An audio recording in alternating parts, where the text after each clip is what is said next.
Oh, you got one there!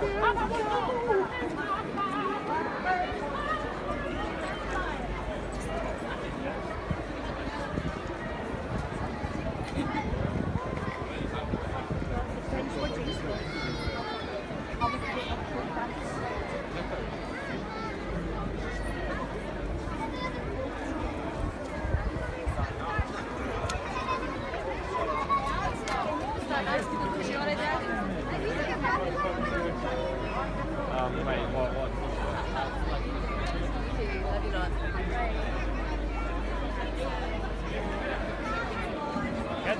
Okay.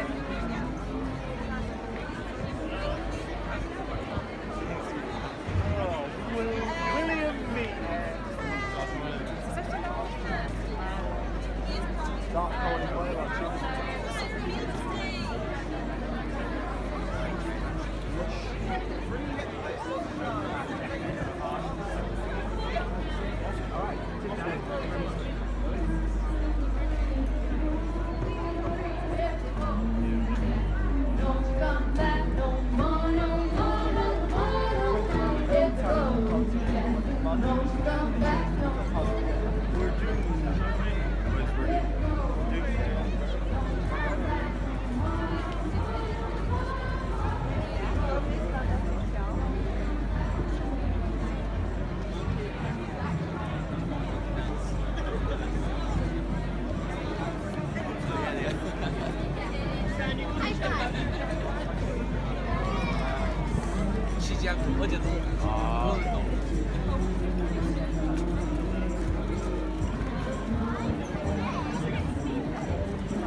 tumbling down, I feel an earth start to tremble down. Whenever you're around, I just lose control.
Okay, find the car. Number one.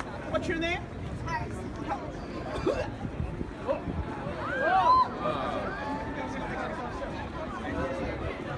Okay, find the car. Okay, Harrison. Okay, Harrison, I need your car.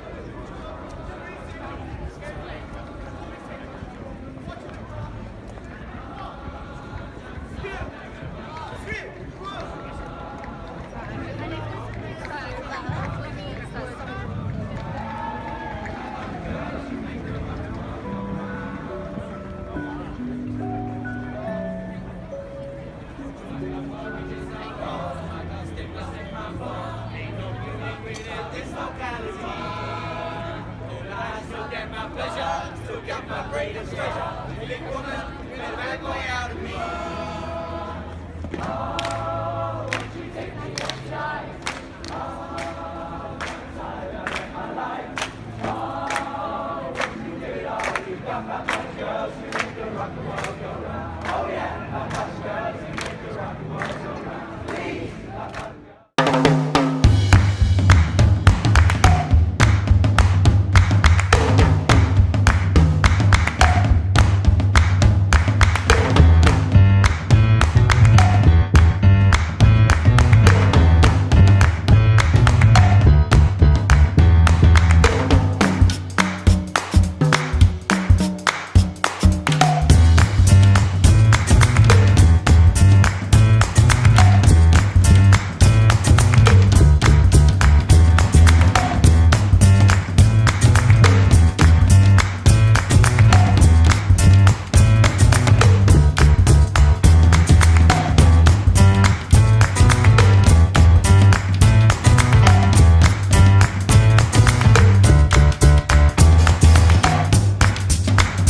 by now you might be wondering what's going on.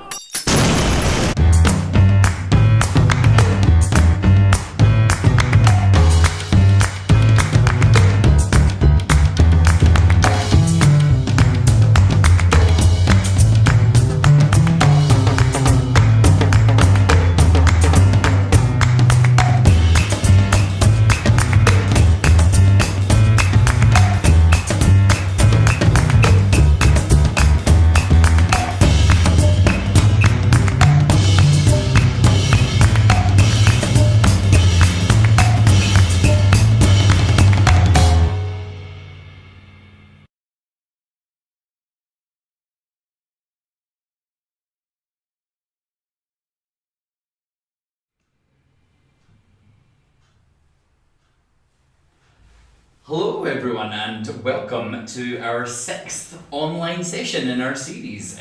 Welcome from wherever in the world you're joining us today. We can see that Amanda's already joining us from London. That's great. If you can get involved and let us know where you're from. We've also got Edinburgh, so just down the road from us. It's really nice. The more interactive these sessions are, the more sort of benefit they are to everyone and the more fun they are for us.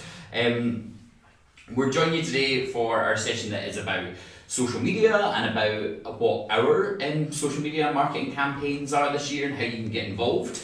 It's very much going to fall into two sort of distinct sections. The first is us letting you know about the campaigns we're running and how you can get involved and use that to promote your shows. And then the second is some basic kind of do's and don'ts, what we think pros and cons of different social media channels and how you can use them during the Fringe to make the most of your time here. So let's get right started. I'll introduce you to the room at large. We're going to try, by the wonders of technology, so as you can see our lovely morning faces. I believe you can now see us. Hi. Hi. My name's Alan. I'm the Marketing and Registration Coordinator here at the Fringe Society. So I head up show registration, which I imagine many of you will have done by now, but also our media advice service, so anyone who needs help marketing their show or contacting the press. And excitingly this week we've just moved into our home at Fringe Central, all ready to meet visitors throughout the summer. My name is Katie. I'm the Participant Development Officer, and my role surrounds advising artists on their professional and creative development at the Fringe and beyond. So engaging with the arts industry, learning how to tour your show beyond the Fringe, and any advice around your creative development. Hello, I'm Daniel. I'm the Digital Marketing Coordinator here at the Fringe Society. So I look after the Fringe's social media, email marketing and various other things. So I'm very excited that today is about social media. I've gone through 5 sessions waiting to talk about social media, and now is the time. We're in Daniel's world. So you may be sick of my voice by the end of this session. I apologise. I also want to introduce, because they're a bit too far away from the microphone, the lovely Jack and Eve from our digital team, who are keeping us running and broadcasting to you this morning. Great. Let's. And hopefully they'll turn off the webcam soon. Yeah. We have no idea what it's A really quick bit of housekeeping. Absolutely use the comment section. Any questions you have, just fire them through as you like. Tends to be if you've got specific questions specific to certain types of social media, it's probably best to wait till the second half because that's we'll move on to then. But sort of put them in the comment section as you go, and we'll absolutely get to them. We also, this session, you'll be able to listen back later. We can make the link available, so if you miss anything or you just want to hear our lovely voices some more, that's absolutely available to you. Have I missed anything? Someone? Media advice. Media advice, I should probably say that. That is definitely my realm. So yeah, if there is anything that you miss or you'd like to sort of go into more detail, the email address I want you to leave with today is mediaadvice@edfringe.com. It's on the screen now. That goes directly to me and my colleague Caroline, who can answer any of your questions or at least point you in the direction of where you can find that answer. Thanks, Daniel. I can't believe I forgot my own email address. Great. So the first thing we're going to do is take a bit of a giant leap into the unknown, you might say. That's right. Not my first rodeo, Katie. So, Daniel, would you like to tell us a little bit about what is essentially your baby?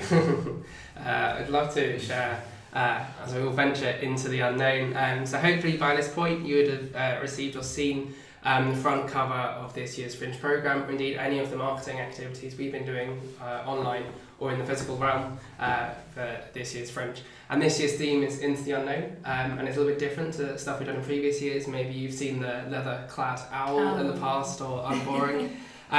Into the Unknown taps into a slightly different idea, which is the fact that coming to the Fringe, is such a unique experience, and no two experiences or any two people coming to the Fringe are the same. You come along, you choose what you're going to see, you're choosing your own adventure, and you see weird and wonderful and wacky things from time to time. And also a big thing about the Fringe is taking a chance and taking a punt at seeing something that you'd never planned to see. You don't know what it is. You may have been handed a flyer or seen a recommendation on Twitter, and you've gone, why not? Let's give it a go. So you take that step into the unknown and you see something new.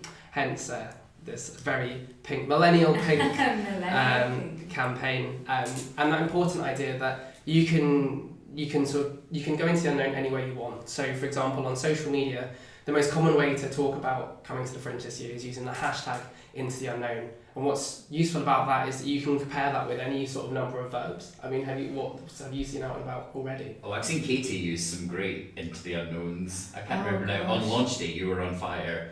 I've seen dancing. I've seen someone tripping. Oh, journeying into the unknown on World Fringe Day on the tram. That was fun. Katie was part of our, she features in our silent disco tram celebrating World Fringe Day. She is a wonderful woman. Yes, yeah, it was a lot And of it's fun. like swiping and hopping and tripping, leaping, drinking. Drinking into the unknown. Performing or even live streaming. Yeah. And this is a little bit different. So in the past on social media, the main focus has just been using the EdFringe hashtag, which is still there and is still great. But this year is about putting all that focus and all those efforts on Into the Unknown. So this is for performers or visitors alike to just document their experience of the Fringe or tell their stories, say what's happening in the run-up to the Fringe. And already we've seen a huge pickup of people using it. We think in part due to the hashtag literally being everywhere, so it's on the spine of the programme for the first time in Fringe history, which was Daniel's proud. That is Daniel's crowning achievement. It's also on the top of every page. It's on every page. How important it is. And if once you're in Edinburgh, it's on the top of, if you've been to the Fringe before in Edinburgh, every poster tower will have Into the Unknown on it.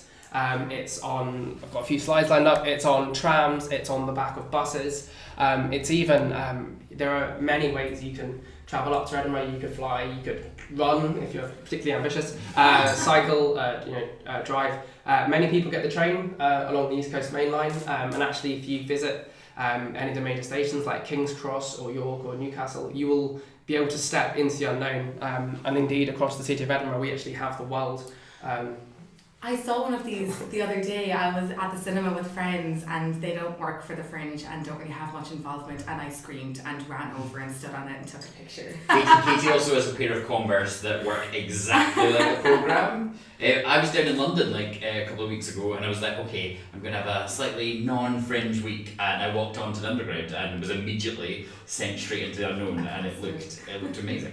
And when we ran this session yesterday, someone was asking me how is Into the Unknown doing, and it is super popular. Like we estimate that by the time the Fringe begins, Into the Unknown will have been used more than Fringe was used during the Fringe alone last year. Wow. And it's crazy. it's not just performers. Like people are using, audiences and performers alike are using it. You're using it in all different ways. One of the most interesting things that happened was that if you've seen the front cover, it sort of shows a pair of feet standing on the edge of this world, and people were just starting to post on Instagram and Facebook and Twitter just pictures of the programme by their feet. There was no prompting, no like asked to do that, and people were just doing it. That's great. And people are obviously super excited about coming to the Fringe, already highlighting the programme, adding favourites on the app and planning their adventure, and they're really excited and they're constantly tagging Into the Unknown because that hashtag is already everywhere. So it presents an amazing opportunity from a performance perspective to get yourself noticed by people who are already thinking about August and thinking about their Fringe.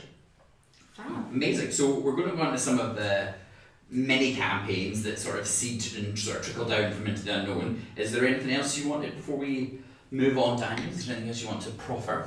I don't think so, although that question feels like a leading one, Yeah. like I've forgotten something. No, it's just me trying to do a seamless Transition. Transition. Have some use of the hashtag in the comments section.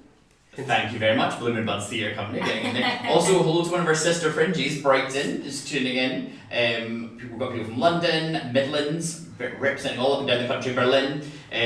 Great, thank you so much for joining us today. So, this kind of leads quite... I didn't realise I was going to seamlessly do this, but talking about journeying up to Edinburgh, and Katie mentioned it earlier, Daniel, can you tell us a little bit about the Journeying Into the Unknown mini campaign and Sure. how people can use that to get involved? Sure. So we sort of call these mini campaigns internally just for a way of sort of keeping track of them. But essentially, the hashtag's a great way to get started, but often, it's a great thing to use, but actually you often wonder, how do I get started? So we've come up with a few ideas and a few pointers that might be great to get involved with. So the first one, as Alan says, is Journeying Into the Unknown. And this is born out of the fact that this happens anyway. Coming to perform at the Fringe is incredibly exciting, whether it's your first, your 15th or your 50th time at the Fringe, it's exciting. And that journey up, whether that's indeed just down the road if you live in Edinburgh, or boarding a plane in Auckland, New Zealand to come around the world, it's very exciting and people talk about it already. Yeah, and I think from an audience perspective, when before I worked for the Fringe and did shows, seeing that sort of journey up of that, you might think it's just a really sort of innocuous thing of we're just getting there, but actually some people come with just a rucksack with their entire set in it, whereas some people might come on a plane from the other side of the world. I think it must be so much fun travelling up from London at the start of August. I'm assuming everyone on the train is coming up for the Fringe. You see how pictures coming in now, is the motorway just vans filled with sets? And the number of times in that, what we call week 0, that week that leads up to the Friday where it all begins, the number of times we see either on a hashtag or just mentioning us on Twitter or Instagram of the Welcome to Scotland sign on the A1 or up on the motorway is astonishing for people coming from all over. Cue me getting more Scottish. So Daniel, we've got 3 images up on the screen, just because you mentioned sort of mentioning us or tagging the Fringe in. Can we go over kind of how we can sort of promote or when we can't? Sure. So these 3 examples on the screen are just taken from last year just to give a feel for the kind of things that were happening anyway. And this year we thought we'd just take it one step further. And they're 3 really good examples, and hopefully one of these performing companies is joining us today maybe. But it just shows 3 great examples of what you could do. There's people just packing, getting ready. 3 people on the train or 3 people about to drive up. But there's some quite distinct differences between these posts, and it's worth us flagging.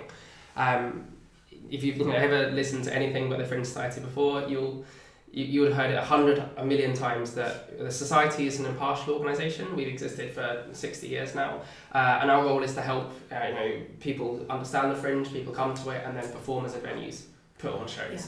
But as part of that, our role is impartial. Anyone can bring a show, and for that same reason, we can't recommend a show or a venue or a performer.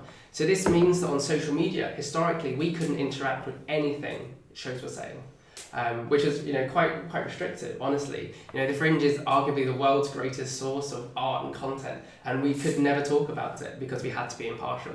Over the years, we've tried really hard to liberalise this, so keeping an idea of fairness while also engaging with shows and venues, because ultimately the society just sort of lays the foundations, but we're not the Fringe. The Fringe are the performers and the venues that make it actually happen. So we couldn't, share what they were saying. Now that's moved forward slightly, so we can now like a tweet or potentially retweet a tweet. For example, if you were saying you're journeying into the unknown, we could possibly retweet that, provided Times are changing. it meets a few criteria. And this is obviously not a guarantee of what we will or won't, but it just gives you a pointer of what we can and can't share.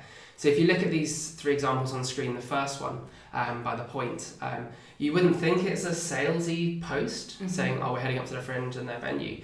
But it's very clearly showing, we're bringing a show, here's our venue. It's implying, come see our show. We at present can't share that or interact with that. Especially, for example, if that same tweet had a link to their show listing on tickets.edfringe.com or the page number in the programme, we can't interact with that because that is showing an endorsement of that show and encouraging people to buy tickets.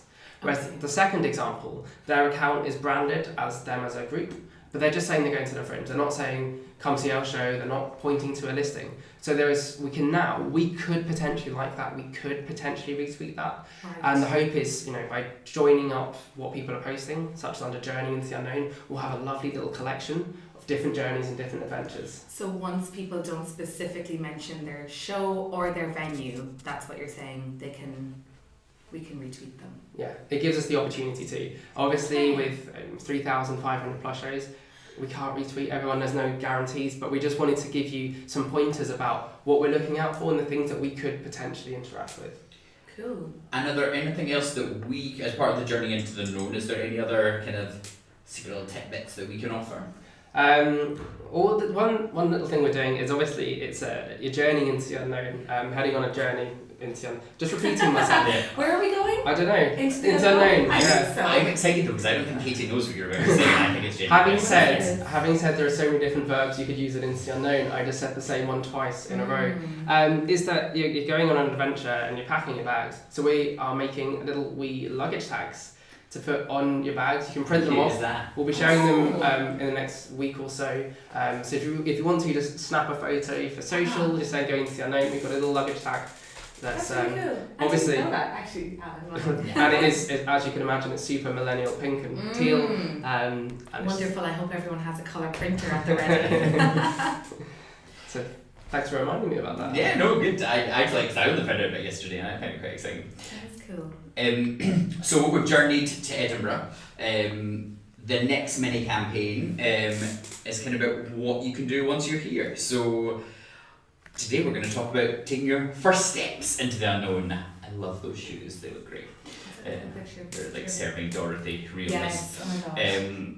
So, Mr. Social Media, do you want to give us a little bit of an introduction as to what we mean by our first steps into the unknown? I think a great starting point is the thing you said right at the start of today, which was it's easy to underestimate how exciting Fringe goers find the backstage process and the idea of bringing a show to the Fringe and the stories of people bringing shows to the Fringe, and First Steps into the Unknown is just an example of that. So whether it's the night of your preview or indeed the first day of the Fringe, or if you're just bringing a shorter run near the end of the Fringe, it's the idea of just before you go on stage, obviously you can fake it just between us, you know what's going to go, try and post it on your opening night. Imagine if you pop this on social media 20 minutes before you go on stage, and you could be in your ballet pumps, you could be on, in some cases, ice skates or Doc Martens or Converse, ready to go on stage. So it's showing your first steps into the unknown, whether it's your first, again, or your 50th Fringe. That is still incredibly exciting. It could be the premiere of your new show. And the second angle of that is that Fringe venues are weird, wonderful and varied. They're not necessarily your traditional theatre setup. Your backstage could be a meeting room or a pub or a cave or a taxi. And we just love to see a sort of a spread of all the different spaces and feet and shoes that we're going to see going to the Fringe. Yeah, and I think you're so right about that thing that audience members and Fringe goers totally love that backstage view. They don't know that it's kind of, you've got like a metre square backstage in which you have all of your costumes and all of your props, and they think, you know, it's just this complete illusion. Showing the audience that and letting them know that actually, you know, you're dealing with this very, very tiny, very, very Fringe setup is such an exciting thing for people that aren't in the kind of theatre or performing arts sector. So it's really Absolutely. fun. I think now would be quite a good point. I know we're going to go into more detail later about specific channels, but I think this sort of first step to the known and journey into the known are good examples of ways that you can kind of add variety to the kind of conversations you're having. And I wondered if either of you had any thoughts on kind of what kind of your output should be and the balance of how much it's a sales pitch to market your show versus how much you're actually just engaging with people. Right, yeah. So basically, I know there's kind of a 1 in 10 rule that you only sell your show with a hard sell 1 in every 10 posts or 2 in every 20, and I think Daniel will probably go into that a little bit better, or one of you would. But just from a user perspective, I'm not in the social media game like you two are. So just You know I love your personal brand. Thank you. I really appreciate that, Alan. But just in general, because I'm obviously I work for the Fringe and I deal with artists an awful lot, and I look out for professional development opportunities, my whole Facebook feed is always full of this kind of stuff. And you know, I follow all of these private groups for producers and theatre makers and any kind of artists around the UK and abroad. So my newsfeed is full of Fringe stuff, and it's full of advertisements because Facebook has somehow figured out that I work for the Fringe. So right now it's a lot. And you need space to see dogs. I need space to see dogs, you know, it's important to me. But I do think that obviously a lot of the people that are coming to the Fringe, a lot of their Facebook followers and Twitter followers will also be coming to the Fringe, will also work in the sector, and so it does get boring seeing the same content over and over again, the same kind of hard sell. I'm going to the Fringe, I have this show, come see it. You know, a lot of your followers will know that you have that, so put up something different. Put up, you know, as with this campaign, you can put up your steps into the unknown and your journey into the unknown, but you can also just put up a little bit of different content that isn't always about your show, that is about you just being at the Fringe and being in Edinburgh and enjoying yourself here. Put up a picture of your sandwich, you know, put up a picture of the streets of Edinburgh, that kind of stuff. It doesn't always have to be about your show, and it makes your content more interesting. It makes people want to see what you're posting. And so I think you guys will probably cover a little bit more technical stuff on that, but that's my user perspective side of things. Yeah, and the media advice team, we talk a lot about the rule of 10, but also I think the more easily digestible version is like 80-20. Daniel, would you agree? Yeah, it's about, you know, that it's not a religious thing where you've got to sit in a spreadsheet and go, I have these 8 posts and these 2 posts, etc., etc. But the idea is that, you know, the clue is in the name of social media. It's a fun social medium. You can do selling, but that should be the minority of what you're doing. So the vast majority of your time should just be fun, relevant content, and that can include, you know, sharing other things and other people. We'll jump the gun. You know, it could be sharing news content relevant to your show or anything that's topical. Yeah. It's some people would call it fluffy content. Oh, not heard that. I like that. You know. Yeah, it's like, I think, I mean, speaking personally as someone who doesn't know when to shut up sometimes, it's actually really important to be like, actually your content doesn't also have to be you talking. Sometimes it's answering other people, or it's sharing what other people are saying and being part of that conversation. I remember when you first started working here, Daniel, you said to me like the important part of social media is social. Yes. The idea of it's just a social space. It shouldn't be somewhere where you just go and shout into the ether. It should be somewhere where you go and actually have actual real life conversations, just not. But equally, you know, as you know, Alan has brought a show to the Fringe himself. You can understand the pressures of wanting just to pitch. Actually, pitch, got 5, Daniel. Okay. Oh wow! To pitch for ticket sales, but actually, the way you do that is through a bigger sense of what you're all about and make people interested in you. Particularly, If you're using the Into the Unknown hashtag, this is going to be seen by thousands and thousands of people who've never heard of you, who are seeing what you're sharing alongside pictures of people having their breakfast in the morning, or people having their rehearsals. You want to stand out just by being interesting. So just saying, come see our show at venue X isn't really going to stand out. It's an important message from time to time, particularly if you post something interesting, someone starts following you, and then you're nudging them to go buy a ticket. That's fine. That's when that hard sell can come in. But most of the time, it's about being fun and social and just showing who you are and why people want to get to know you. It's also one of those things that we say a lot when it comes to networking with media and the arts industry is flirt, don't stalk. So if somebody, I know it's great. If somebody does show interest in your show and maybe they comment underneath your post kind of saying, oh, would love to come, I'll look up tickets or I'll make a plan. You know, like their comment and say, great, can't wait to see you there. But if they don't come to your show and you haven't seen them in the audience, God, don't nudge them. Don't constantly chase them. When are you coming? When are you coming? Just, you know, share a decent reaction gif or something. My kind of version or sort of segue from flirt don't stalk is just remember everyone's a human. Yes. Like, it's very easy to get caught in the Fringe bubble when you're doing a show and you feel like the whole world just exists and no one else is as stressed or as busy as you are. And then, like, I've got a flatmate that does like to give me some perspective of like there are other things going on in the world. But it is true. So like if you start like sort of harassing someone or like trying to be pushing of audiences, remember everyone else is just trying to like enjoy their feed and get on with their lives. So if you're like filling it with the same stuff that you wouldn't personally like, so it's like just remember that rule of like everyone's a human, everyone's just talking, being social, and make sure your tone's right. Agreed. We jumped ahead. We'll come back to this. Shall we continue with the campaign? Well, actually, this is a bit of a seamless segue, I think. I'm all about seamless segues today. So we've been talking a lot about sort of pitching your show and really selling your show.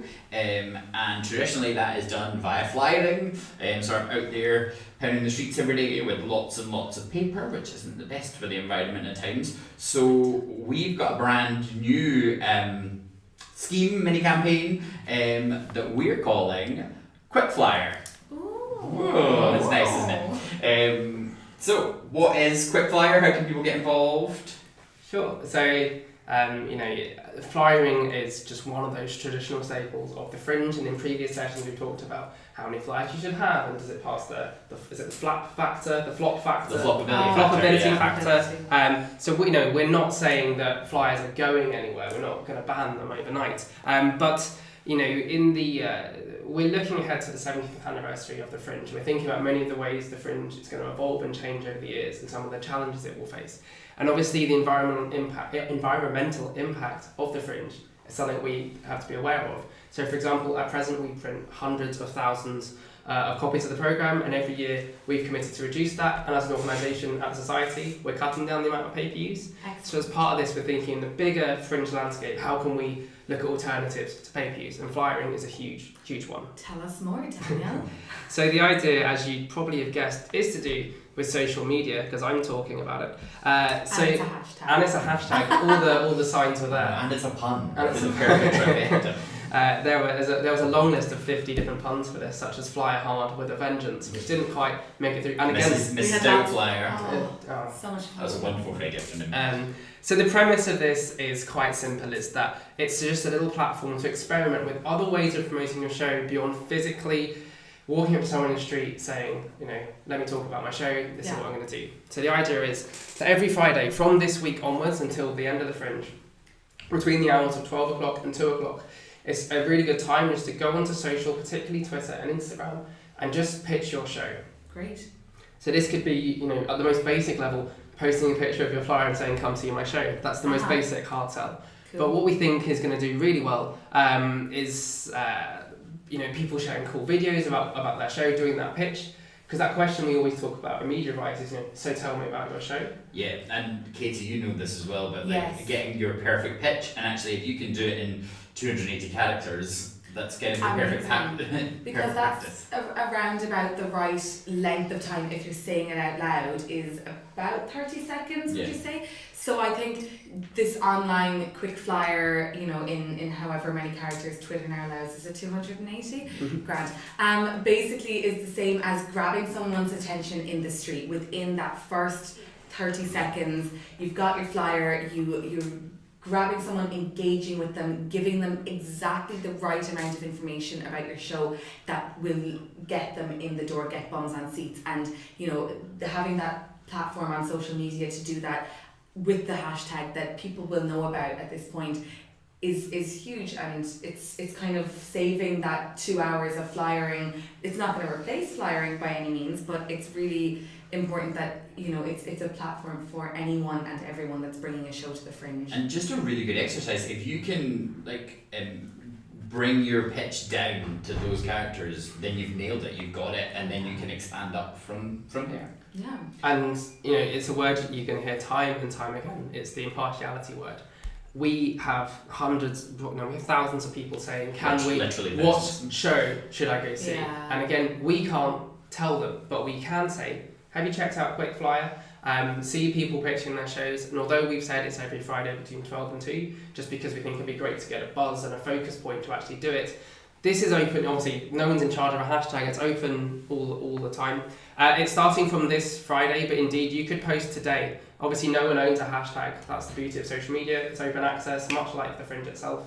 So go on there, start pitching your show. We'll really push it from the Fringe Society side on the Fridays to get people to see it, because one thing that's worth bearing in mind is people travel from all over the world to visit the Fringe, but there's still a huge local audience, and the vast majority of people tend to just they don't plan that far in advance. They kind of pick shows on the day even. Oh, yeah. So that idea of, that's why we chose a Friday lunchtime. So Edinburgh locals or anyone from the central belt of Scotland is thinking, what am I going to see this weekend? We're going to be going on social media as the Fringe saying, this Friday, what are you going to see tomorrow? Check out Quick Flyer, see what people are doing. Go take a step into the unknown, see someone you've never seen before. We're going to really encourage people to go see something random. So it's kind of your chance to push your show. So basically we've kind of created a digital space for people to be able to just pitch and sort of widen their audience a little bit. And it's the first time we've done it, and we're just fascinated to see how it goes.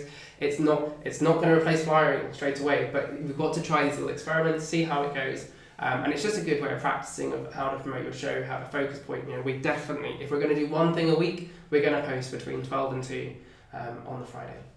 And I think it's really good practice for all of those networking events that we host in Fringe Central, such as Meet the Media, which is on the first Saturday, where you kind of have to have that really powerful, succinct elevator pitch. And so getting it right on social media, getting feedback from other Fringe shows and that kind of say, that sounds amazing, I can't wait. Knowing that your elevator pitch is the exact right pitch for your show, and then getting it out there and using it in public, using it in person is brilliant. Do you know what? Meet the Media is actually a perfect day to really bring your best social media game, because a lot of that day, the majority of that day, is spent in a queue waiting to talk to people, but you're in a queue with Fringe participants who tend to be the coolest, most interesting, funny, diverse people on the planet. So if you're engaging with other people, tweeting from the queue, other people will be, there'll be a whole space of people who are kind of sharing that moment. Why not do your own quick flyer and Meet the Media kind of thing? Days like that is really good to make the most of. And also quick flyering other people's shows is adding different content that isn't just hard selling your own show. I saw this show last night, it was brilliant, and then hashtag quick flyer, done. Cross market, spread the word. Yes. We're just gonna tackle Reed's question, is that okay? Yes. About can we retweet or quick flyer tweets? The general rule for that is no. However, the point of this is that we will be pushing people to look at Quick Flyer. So every day we'll be saying, go check this out, see what shows are coming to the Fringe, see how they're pitching themselves. So that in itself will get people to see your show.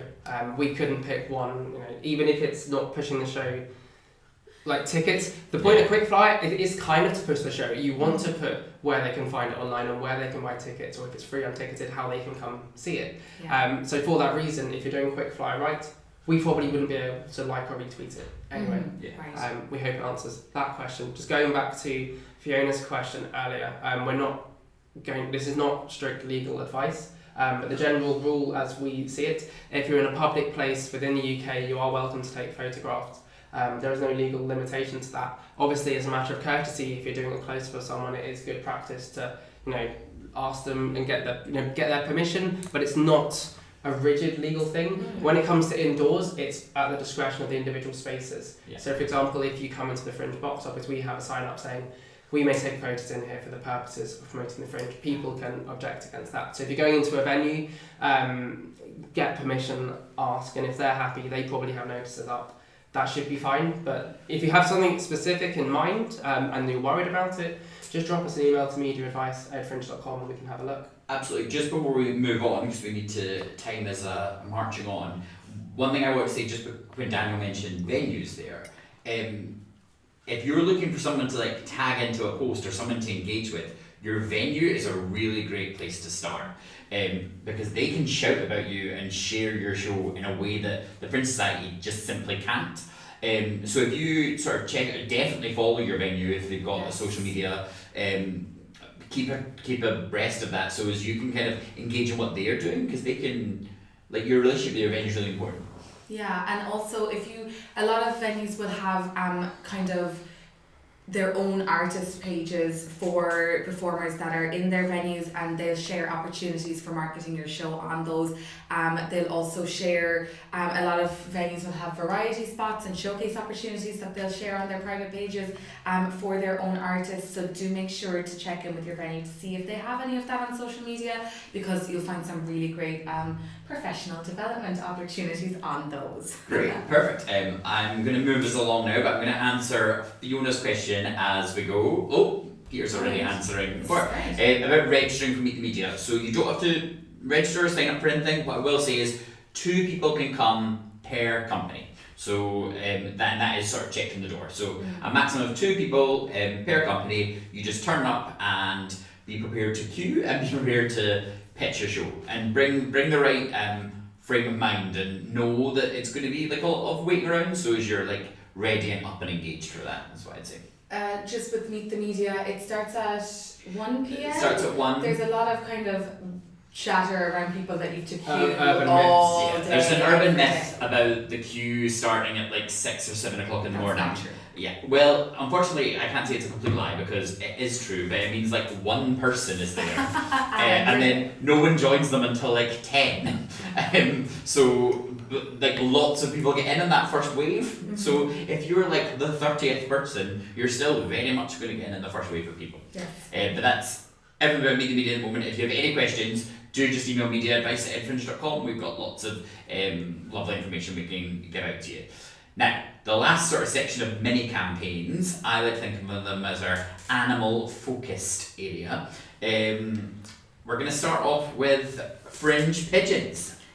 Yes, Daniel, we're going how can I catch a pigeon? speed through these, because they're a little bit more, a bit different to the other ones we've talked about. They have their own sort of hashtags, and this is more just for your info, just to know this is what's going on, and you could potentially use this, but it's sort of a secondary bit of information.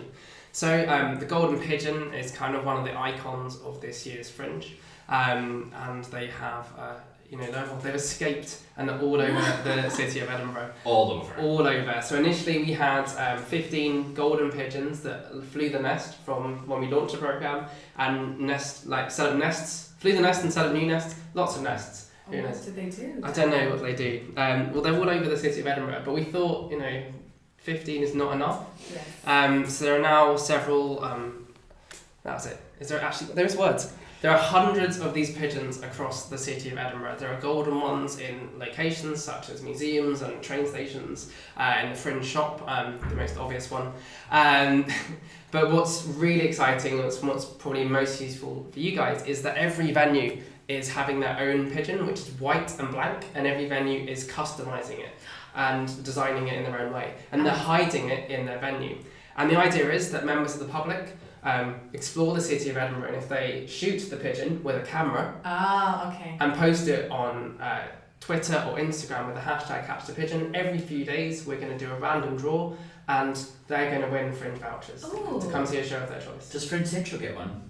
we can't reveal the locations of the pigeons. That would ruin the game. Katie would want to decorate. Oh yes, absolutely. So Dazzle it. it's just worth having a looking around, ask your venue if they have one. Have you spotted the pigeon at our venue? Or you post, ask if you can take a picture with the pigeon. It's going to be a recurring theme, so we think just keep an eye out for the pigeons because they're going to be absolutely everywhere. So again, it's just another great way to kind of like jazz up your content and keep things diverse and varied. That's not a word, And is it? visiting other venues that aren't your own, seeing shows that aren't your own, Escape just the kind of bubble. Escape the bubble. Go on a Escape pigeon the hunt. bubble, but don't steal the pigeons. Don't steal the Don't pigeons. steal them. So from our plastic pigeon friends on to our... My favourite part. Oh no, it's not. It's you've got a favourite part after I this, know. Katie. So first up is pets with programs, pretty iconic. It pretty much does what it says in the tin. Does anyone want to talk a little bit about pets with programs in case everyone hasn't heard of it? Quick question from Monica first, Daniel, just with the pigeons.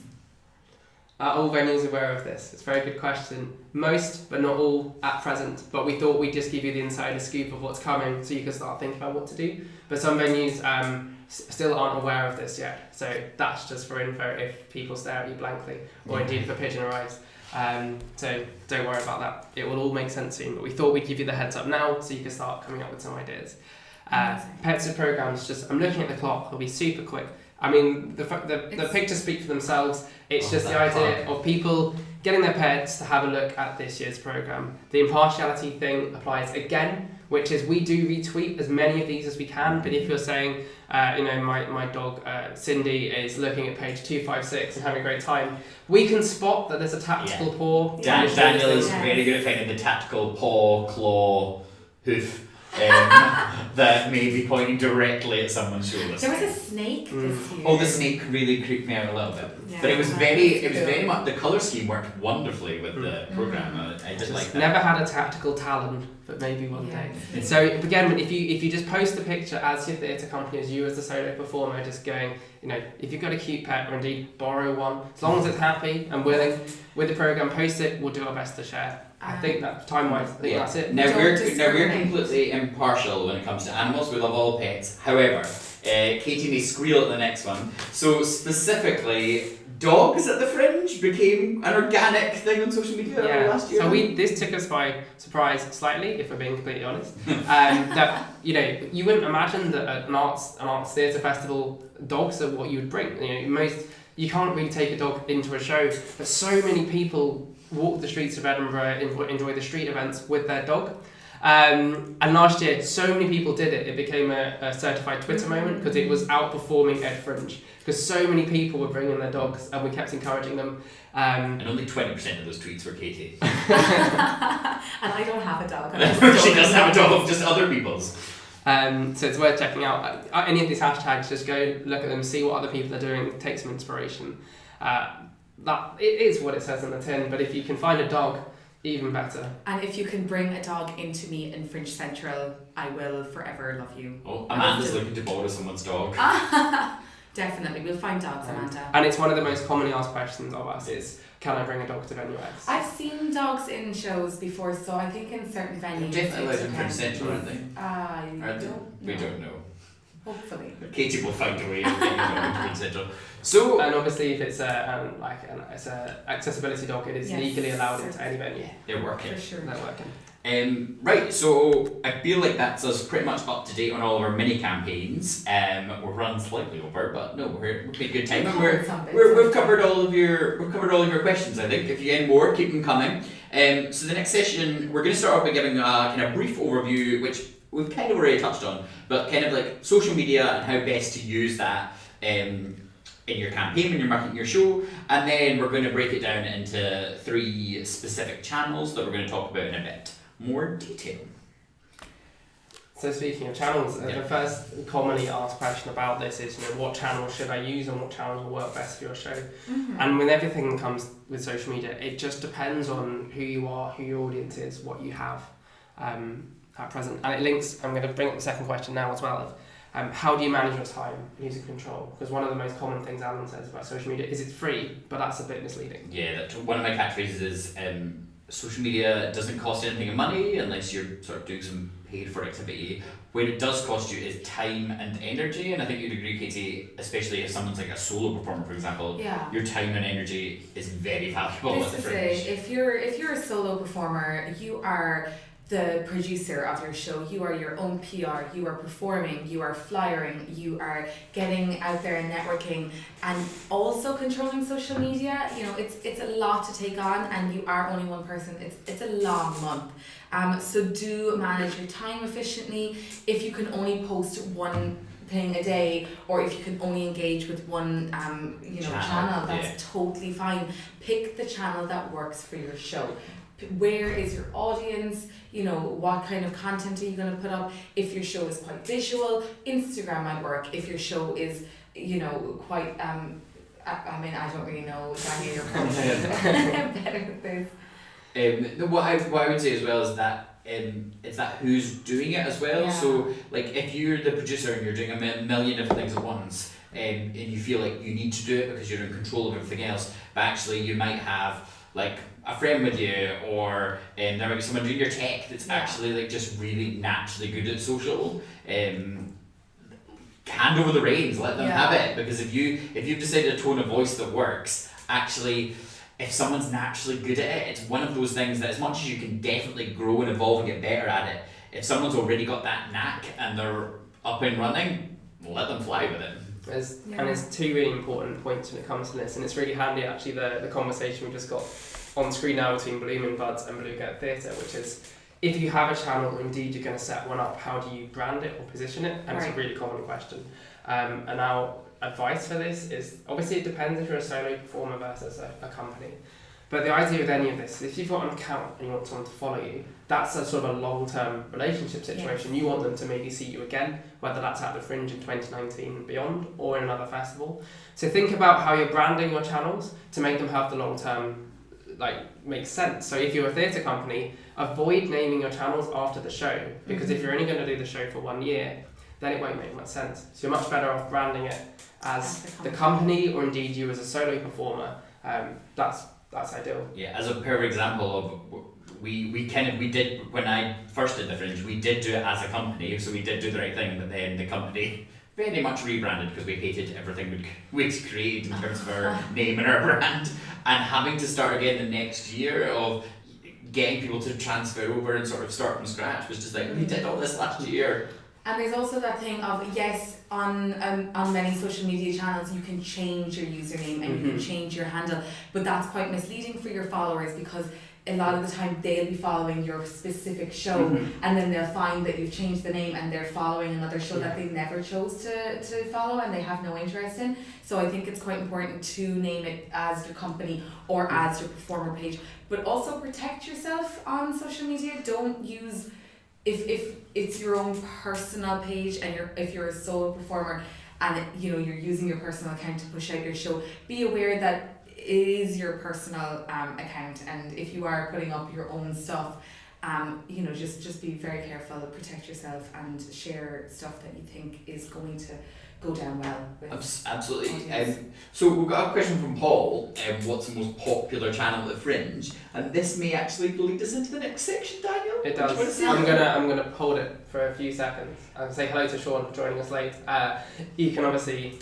Sean's been with us before. Yeah, Sean's pretty iconic in the field of online sessions. So welcome, Sean, for joining us. Before going on to the question of what the most popular channel is, I was going to say as well, it's a tiny little plug actually, which is that even if you're part of a theatre company, there is still great value in thinking about how you use your personal channel. Because you may move on from that company or just want to develop your name as an individual performer. And we're actually, for the first time ever this year, we're running a session at Fringe Central called Build Your Own Brand Workshop, which may in its title potentially put you off. I don't know. But the idea simply is looking at how you can use social media, not to promote your show, but to promote yourself in a completely unashamed way. How can you use social media to kind of meet your goal? Oh, that's so jargony. Move your career forward. And when is that, Katie? That is on the 25th of August at 3:30 p.m. That's a really, really good event, and as we're on the topic, I'm just going to very quickly throw out another few events that we have in Fringe Central that are focused... Can you guess if Katie helps pull together the Fringe Central programme? Stop it. But yeah, so we have a few other events that are focused specifically on social media in Fringe Central, two of which are right at the very start, and so might be good for you the minute you step off your train, plane, whatever journey you've used to get into the unknown. So social media for beginners is on the 3rd of August at 3 p.m. I'm being very careful to pronounce my THs here in three. That's also a Alan Daniel double bill, so you get to see us in real life. Yeah, on the 5th of August at 11 a.m. you have social media The Next Step, and on the 7th of August at 3 p.m. there's Make the Most of Online Listings.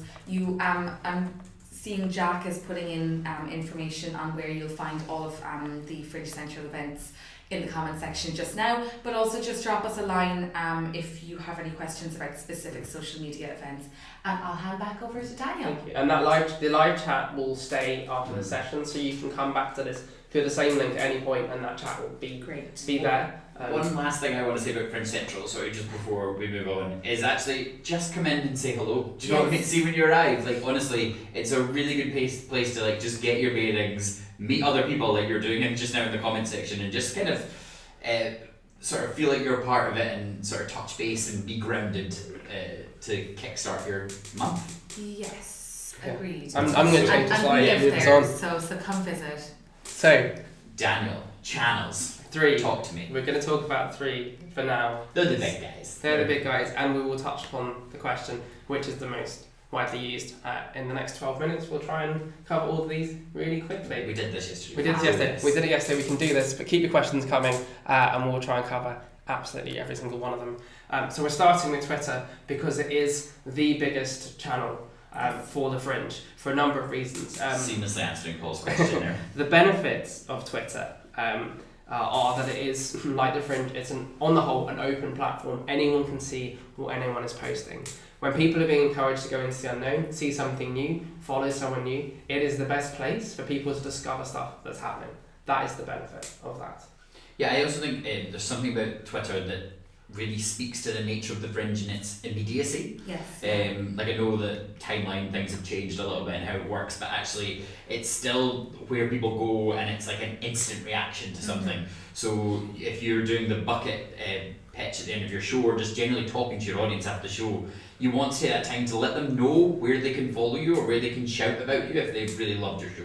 Yeah, and the beauty of Twitter as well is that with all of the hashtags that we're using, you can very quickly search for a hashtag and it'll bring up all of the posts within that. So, you know, it's a very good way of finding your quick flyers and your into the unknown and your dogs at the Fringe. I would say, we're not normally this definitive with this one's the best, but I would say Twitter is the best channel to find new audiences. Yeah. In August. The best chance of pitching your show, getting someone completely new to see your show, Twitter is the strongest. And Twitter themselves have acknowledged that the Fringe is one of the biggest events of the year for Twitter. It's in their international calendar just because of the sheer number of people. Over World Cup. And what's really interesting we see is people, Fringe goers, never use it all year round, come to Edinburgh and start sharing their Fringe story or looking at what's being said. So before we move on from Twitter to Daniel, are there any cons to Twitter? Since we've just picked it up as being the cons, sorry. We've done the pros. Any cons to Twitter? I feel like we've picked it up. I think the main thing, this kind of applies to all social media, but I think Twitter's particularly true, because it's the most commonly used and most people talking about the Fringe on it. It may from time to time feel like you're shouting into the ether, but that's why we have this kind of 80-20, whatever the rule is, of where you're going to have to post a lot. You may feel like you're shouting and not getting a lot out of it, but just because someone's not liking what you're saying or you're sharing it doesn't mean they're not getting value from it or seeing it or reading it. So the con is you may feel like no one's listening to you, but we advise keep up with it, keep going, because then you'll reap the rewards in the long term. And I think give as much as you take on Twitter. I mean, it's all well and good despairing about not getting any likes or retweets or comments, but how often have you liked or retweeted or commented on somebody else's post? The more you give, the more you'll get in return. Amazing. Before we move on from Twitter, because I'm aware of the time, anyone have any last words of wisdom on Twitter? I'll answer the question from Paul. How often should we post for day during the Fringe? Great question. As ever with social media, there's no hard and fast answer. If you can only do one post a day, even if that's a retweet, that's great. If you've got time to do 10 a day, that's also fine. There is no limit. Unlike Facebook, where there are sort of optimal numbers of posts, Twitter doesn't discriminate on that basis. So if you have time to post 40 times, if you can come up with 40 interesting original pieces of content, that's absolutely fine.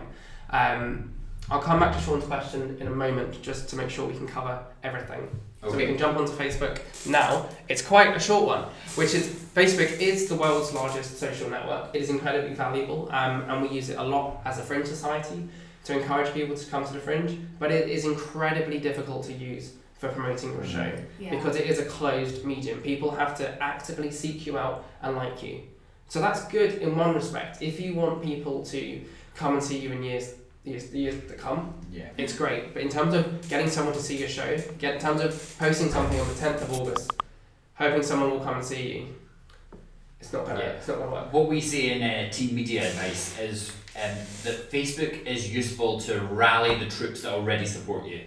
So the people who are already fans of your work, the people who already sort of seek you out, who know you, who come and see your shows, it's good to sort of do a call to arms of, so it's a lot of military metaphors in there, to let them know, like, hey, we're doing this show, like, we've got this offer on this day, like, sort of rally the troops, so to speak. But it's hard to sometimes break out and find that new audience. And on there, if you have a bought-in audience, one of the strongest things you can use are events. So Facebook, you probably know, it's tried to rejig its timeline and tried to deal with many of the challenges it's faced over the past few years. But events are actually a really handy way to get yourself noticed.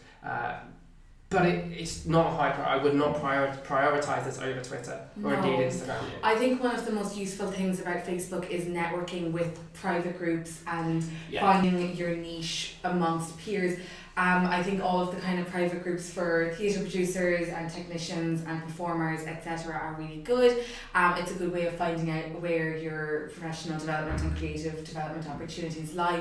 And one of the things that we are doing this year in order to kind of bolster that is we've actually set up a private group on Facebook specifically for Fringe participants. It's called Fringe Central Participants Hub 2018. Jack will pop a link to that in the comments section, won't you, Jack? Actually, spoiler, the last slide has all of our content information and it has the link. But the link is, I might just say aloud, bit.ly / capital F, capital C, so FCFB, all capitals, 2018. So it's Fringe Central Facebook 2018, and that's just going to magically appear in the comment section right now. What I will say is there's some questions to answer. They're just really simple, like what's your show, what's your venue, where are you looking to out at Fringe, and if you can answer those so as we know you're legit, so as that group is for people who require it. Yeah, and one of the main kind of point to that group is that you guys can all meet each other and network with each other and find out about opportunities at the Fringe.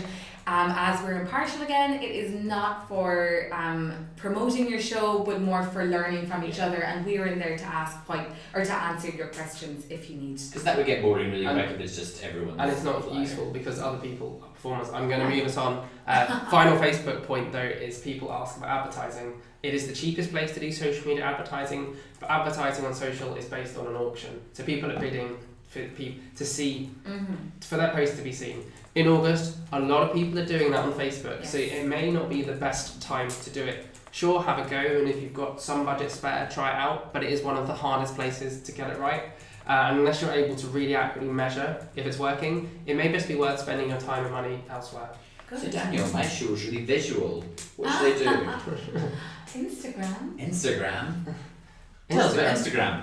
I mean, from the Fringe Society perspective, Instagram is our fastest growing social media channel by miles. Every year it tends to double the number of people that follow us. And all honesty, we use Instagram for its visual appeal. We use it to remind people what a awesome city Edinburgh is. Completely biased, and that's what we do. We make people think of this is why Edinburgh is a great place to visit. Same reason for a show is from a visual perspective, what makes your show exciting or people want to see it. Yeah.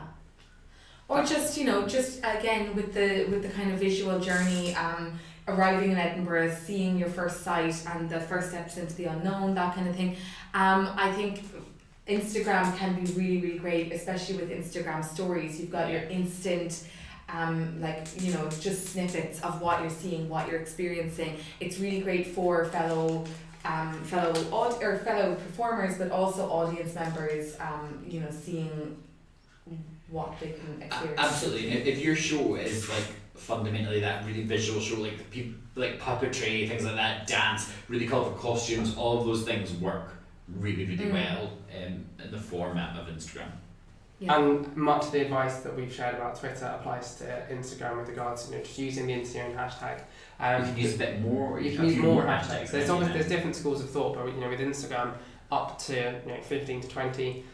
There's some rumours out there about that working or not. You can use more hashtags on Instagram. That's kind of the rule. Yeah. But for both, if you're not sure what hashtags to use, look at what other people are doing. Same for content. If you're not sure what to do, see what other shows, venues are doing. As it's inspiration. It's not plagiarism. It's a great rule in general for all social media. If you're ever feeling a bit stuck, then absolutely take some time and actually read what other people are doing. Yeah, and always look at a company that's slightly similar to yourself. One of the best pieces of advice that I've ever gotten is if you're coming to the Fringe to work on your professional or creative development, look at a company that is exactly a year ahead of you in experience. A company that was at the Fringe last year and are touring nationally this year, and if you want to be exactly where they are in a year, look at what they did on social media when they were in Edinburgh last year. Look at the kind of content that they're putting out there, the kind of hashtags that they're using, and again, as Daniel said, it's not plagiarism, it's inspiration.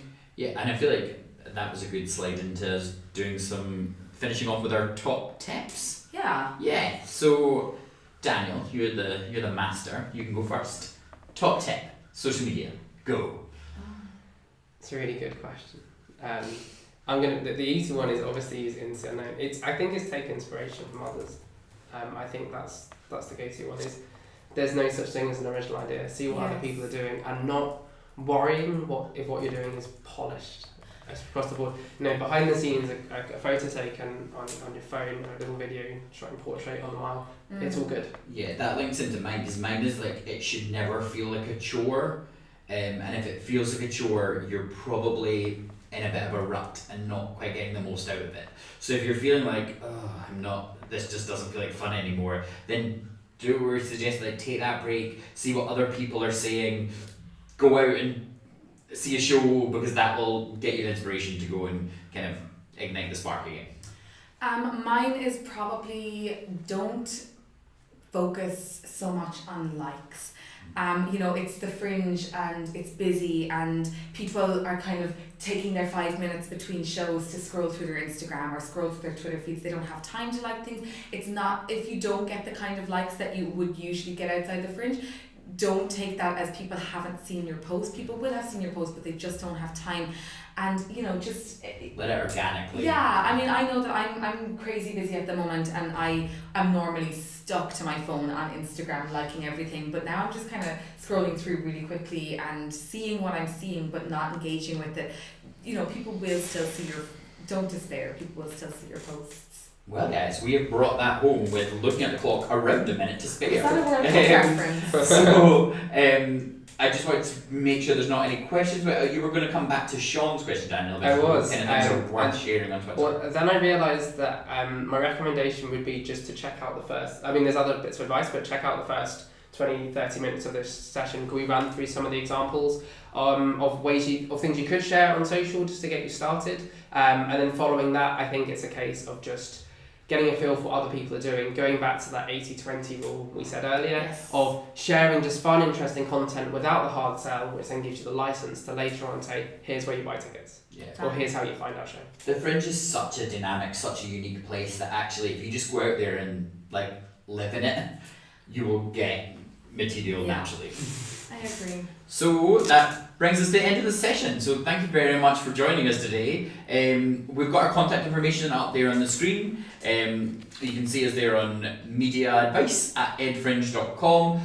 If you any help at all in any kinds of media or marketing advice help, come straight to that email and we can hopefully give you an answer straight away, or definitely point in the direction of where you can find that. We've got our social channels on there that you can follow. So that's the Facebook one is the link to the Participants Hub group that we talked about. And the Twitter one's EdFringe, that's our main channel for the Fringe Society. At Fringe Central, do you want to talk a little bit, really quickly, about the Fringe Central Twitter? Daniel, you're more specific. It shares all the things that are happening at Fringe Central, so it's really geared towards participant information and the opportunity that exists there. So do follow that, but please do come in, say hello. We're here to help. Daniel, please. We love it when people say hello. Hi. So I think Eve, we're gonna say bye through visual means. Okay. Freaks Max, I don't know if the I can't webcam's see us. on. We can't see Are we on? ourselves. Hi, bye.